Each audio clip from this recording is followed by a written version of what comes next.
माजी में एक दिल फेंक, जज्बात से आरी और औरत से सिर्फ जिस्मानी ताल्लुक़ पर यकीन रखने वाला जेम्स बॉन्ड 007 अब बदले हुए रूप में एक मोहब्बत करने वाला शौहर और शफ़क़त करने वाले बाप के तौर पर सामने आया है।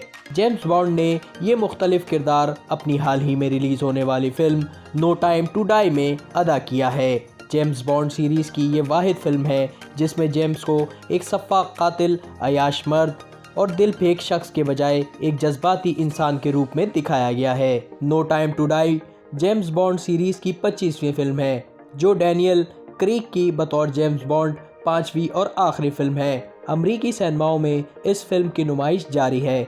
2 घंटे दौरानिए की फ़िल्म ने अब तक बॉक्स ऑफिस पर 21 करोड़ डॉलर से ज़ायद कमाए, जबकि इस पर कुल 31 करोड़ डॉलर की लागत आई है। मेट्रो गोल्डन मेयर की जानिब से पेश की जाने वाली नो टाइम टू डाई एक मुकम्मल एक्शन फिल्म है जो फिल्म बेनों को शुरू से आखिर तक मगन रखती है। फिल्म में जानदार डायलॉग के अलावा भरपूर तंज़ो मज़ा भी शामिल है। फिल्म में मेडिलन सवान से जेम्स बॉन्ड की मोहब्बत और बेटी के साथ मुख्तलिफ मौक़ों पर उसके गमी और खुशी के मनाजिर भी दिखाए गए हैं जो इसके एक बदले हुए जज्बाती इंसान की चंद मिसालें हैं। फिल्म की कहानी कुछ यूँ है कि जेम्स बॉन्ड 007 की नौकरी छोड़कर यूरोप के एक इलाके में पुरसुकून ज़िंदगी गुजार रहा होता है, ताहम इसके पुराने दुश्मन एक बार फिर उसको ढूंढ लेते हैं। इसी मौके पर बॉन्ड का एक पुराना दोस्त फेलिक्स लाइटर, जिसका ताल्लुक़ CIA से होता है और जिसके साथ उसकी पुरानी दोस्ती थी, वो जेम्स को एक मिशन पर जाने के लिए आमादा करता है। याद रहे फिल्म में जेम्स बॉन्ड को बरतानवी जासूसी इदारे MI6 का एजेंट दिखाया गया है जो कि 007 की मुलाजमत छोड़ चुका होता है। फिल्म की असल कहानी तब शुरू होती है जब बॉन्ड मिशन पर जाता है। एक्शन से भरपूर इस फिल्म की कहानी बॉन्ड की गुज़िश्ता 5 फिल्मों के गिर्द घूमती है, लिहाजा जिन लोगों ने डैनियल क्रेग की बतौर जेम्स बॉन्ड पिछली फिल्में नहीं देखी उन्हें नई फिल्म बआसानी समझ नहीं आ सकती।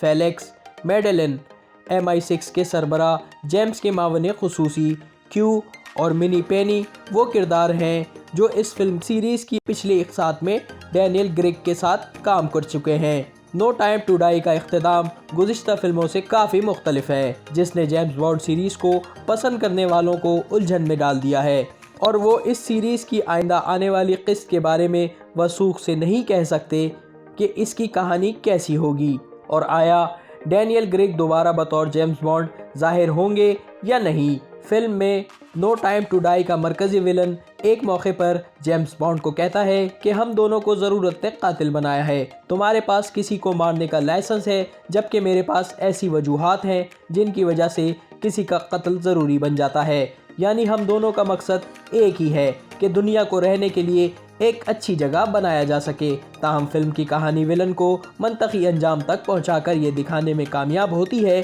कि दरअसल बदी हर रूप में बदी ही होती है। याद रहे डैनियल क्रेग की बतौर जेम्स बॉन्ड पहली फिल्म कैसीनो रॉयल के नाम से जारी हुई थी, जिसके बाद 2008 में क्वांटम ऑफ सिविलियंस, 2012 में स्काईफॉल और 2015 में स्पेक्टर रिलीज़ हुई थी, जिनको अवाम में काफ़ी पजीराई मिली थी।